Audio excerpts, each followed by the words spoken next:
Siku ya Jumapili, na nianze na matokeo ya siku ya Jumamosi, na ni kwamba mashabiki wa Manchester United wako wanataka timu yao ishinde, lakini Manchester United ikawa ni yenye kushinda mechi ya mapema kabisa, kuishinda timu ya Manchester City kwenye nunge. Mechi nyingine ikawa ni ya Chelsea dhidi ya Brentford, wakati Chelsea walishinda mabao mawili kwa nunge.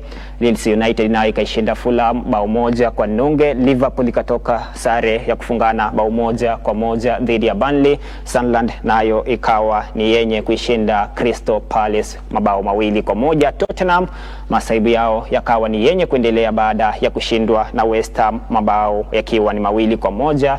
Nayo timu ya Nottingham ikaambia Arsenal, hamwezi kuendelea kuongeza pengo la pointi kati yenu na timu ya Manchester City. Wakawa wamewambia mtadondosha pointi mbili muhimu baada ya mechi kutamatika nunge bin nunge. Siku ya Jumapili ikawa imesimama hivi kwamba Wolverhampton nayo ikatoka sare ya kutofungana dhidi ya Newcastle United, na timu ya Everton ikaambia ile timu ambayo inashikilia ndani ya nafasi ya 3 kwenye ligi kuu ya England, hawa ni Aston Villa, kwamba hamwezi kushinda kwa maana Manchester City nao wameisha shindwa. Wakawa wameishinda moja kwa nunge. Angalia hapa mechi ambayo ilikuwa na uzito zaidi ya sana ni mechi ya siku ya Jumamosi, na ilikuwa ni mechi ya mapema, na wengi husema kwamba mechi ya mapema iko na nuksi, lakini hii haiko na nuksi. Mashabiki wa Manchester United walikuwa wanataka timu yao ishindwe, ndio kwa maana Manchester City nao wakuwe karibu sana na Arsenal, lakini hilo halikutokea. Manchester United timu mpya, mwaka mpya, kushinda Manchester City mabao mawili kwa nunge kwenye derby ya Manchester. Hii ilionyesha hii timu iwapo itaendelea na huu msururu wa matokeo mazuri, huenda ikapata nafasi ya 4 na msimu kesho wacheze Champions League. Kwa mara ya kwanza niliweza kushuhudia timu ya Manchester United wakicheza mchezo mzuri kwa mara ya kwanza. Yule kocha kweli kabisa, huu mwaka ni mara yangu ya kwanza kuwapongeza Manchester United, sababu sisi sote tulijua kwamba watelekea kwenye ile mechi watapigwa vibaya na vijana wa Pep Guardiola, lakini hilo halikutokea. Kocha Michael Carrick ameanza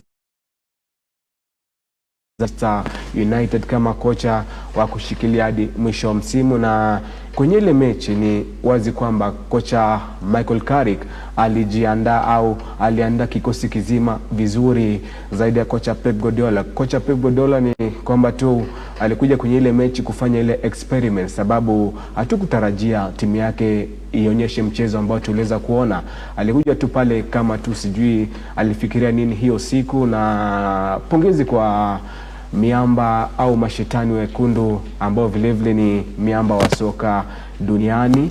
Na kocha Carrick amefanya vizuri, ameweza kumbadilisha mchezaji Kobbie Mainoo, sio yule Kobbie Mainoo ambaye alikuwa chini ya kocha Ruben Amorim. Vilevile pia tuliona mchezaji Bruno ambaye ni mchezaji tofauti sana. Yule ni mchezaji ambaye anaweza kucheza kwenye kikosi chochote pale. Akikuja kwenye timu ya Arsenal lazima ataanza kwenye kikosi, akienda pale Real Madrid, Barcelona.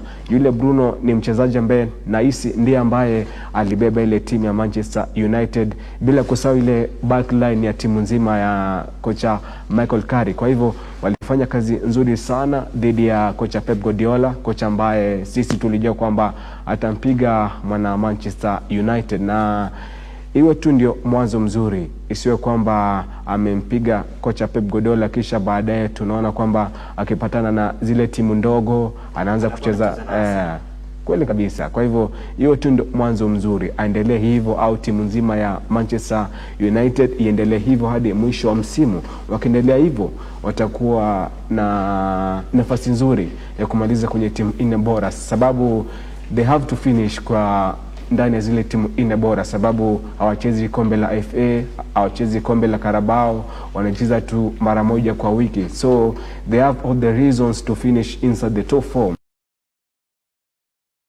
Inaelea hivyo mambo itakuwa vizuri, na huenda pengine akapewa nafasi ya kuwa kocha rasmi mwisho wa msimu, sababu akielekeza timu hii kumaliza ndani ya zile timu 4 bora, sio ni sababu ya yeye kuwa ni mwenye kunyimwa kazi. Kwa hivyo mimi binafsi ningependa kumuona akitamba hadi mwisho wa msimu na aweze kuwa ni mwenye kupewa kazi rasmi kama kocha wa timu hiyo. Sasa pia mimi